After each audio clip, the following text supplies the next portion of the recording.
सभी को नमस्कार। ये छोटा सा वीडियो उन सभी बच्चों के लिए जो लास्ट टाइम में बहुत प्रेशर महसूस करते हैं कि सर डर लग रहा है कि किताब पूरी कवर कैसे होगी। यूपीएससी का भी रिजल्ट आया, लड़कियों की बहुत अच्छी रैंक आई और मैंने कई इंटरव्यू देखे, टॉपर का इंटरव्यू भी देखा और मुझे बहुत अच्छी चीज़ लगी। तीन चार चीज़ें मुझे लगता है हर कंपटीशन में, चाहे ग्रेड फर्स्ट के 2 महीने बच्चे हों, ग्रेड सेकंड के 4 महीने बच्चे हों, या फोर्थ श्रेणी दे रहे हैं, थर्ड ग्रेड दे रहे हैं, यूपीएससी दे रहे हैं, कोई भी एग्जाम दे रहे हैं, लेकिन ये सब बच्चों के लिए कारगर है। पहली चीज, आप सबकी रणनीतियां फॉलो नहीं कर सकते कि यूट्यूब पर हजारों रणनीतियां बताई गई हैं कि ऐसे पढ़ना चाहिए, ऐसे करना चाहिए, ऐसे बनाना चाहिए। सबकी रणनीतियां फॉलो करेंगे तो आप खो देंगे। टॉपर खुद कहती हैं कि मैंने शुरुआत में जो गलतियां की, मैंने रिफ्लेक्ट किया कि मैंने गलतियां कैसे हुई। आप सबकी चीज़ों को अप्लाई करना शुरू कर दोगे, आप हार जाओगे।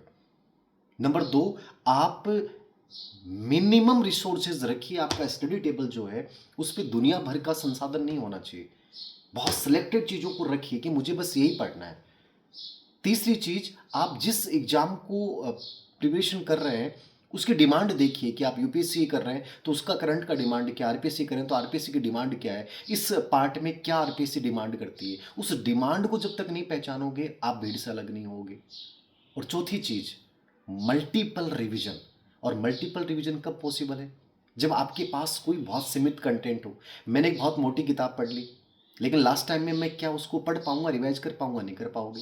तो आप, हो सकता है कि मान लीजिए आपने पूरे पार्ट के नोट्स नहीं बनाए, शॉर्ट नोट्स, लेकिन कम से कम आप कुछ पार्ट्स के शॉर्ट नोट्स बनाइए। एक चैप्टर 20 पेज है, उसमें आप मात्र आधे पेज में, एक पेज में उसके कीवर्ड लिखिए, उसकी जो मेन चीज़ लिखी है। और लिखने का तरीका क्या है? ऐसे नहीं कि आपने उसको यूं ही मतलब छोटा सा बना दिया, नहीं।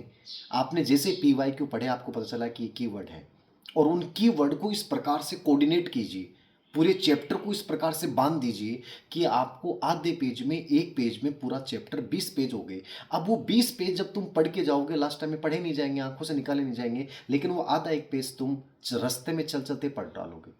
तो कुछ पार्ट विशेष पूरे कर लेते हो तो बहुत बढ़िया, और पूरे नहीं कर पाते हो तो मैं ये चाहूँगा कि आप कुछ पार्ट के शॉर्ट नोट्स जरूर तैयार करो। इससे फ़ायदा ये होगा कि एक तो याद करने में आसानी रहेगी, एक मल्टीपल रिवीजन हो जाएगा, ठीक है, और एक आपकी स्पीड, मतलब एक प्रकार से पीवाईक्यू देख के बनाओगे तो आपका पूरा माइंड मैपिंग बन जाएगा कि यार ये पूरा चैप्टर जो है वो ये है। संक्षिप्त तरीके से आपका पूरा का पूरा तैयार हो गया।